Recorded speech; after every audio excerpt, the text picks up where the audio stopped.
Welcome to mamma's kitchen. आज आपण बनवणार आहोत टेस्टी चना मसाला.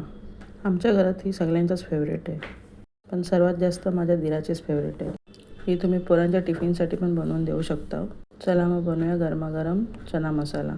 त्याच्यासाठी मी घेतलो आहे चणे, रातभर फुगत ठेवलेलो आणि उकळून घेतलो आहे. सुके मसाले हवेत, हळदी पावडर, धना जिरा पावडर, मिरची पावडर, मीठ, थोडासा इमलीचं पाणी आणि तेल. मसाल्यासाठी हवे कढीपत्ता, आलं लसूण मिरची पेस्ट, कांदा, टमाटर आणि कोथिंबीर. मग एक लंगडी ठेवायची गॅसवर. त्याच्यात तेल टाकून तेल गरम झालं की कढीपत्त्याचा बगार द्यायचो. मग कांदा टाकायचो. कांदा बेस पोलायचो.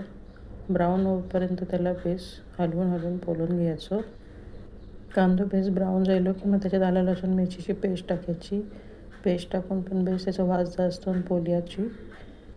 मग त्याच्यात टमाटर टाकायचं आणि टमाटर टाकून बेस मिक्स करून घ्यायचा आणि थोडा टाईम टमाटर नरम होऊस्तोवर शिजत ठेवायचा. टमाटर नरम झालं की त्यात सगळे मसाले टाकायचे, सुके काढलेले.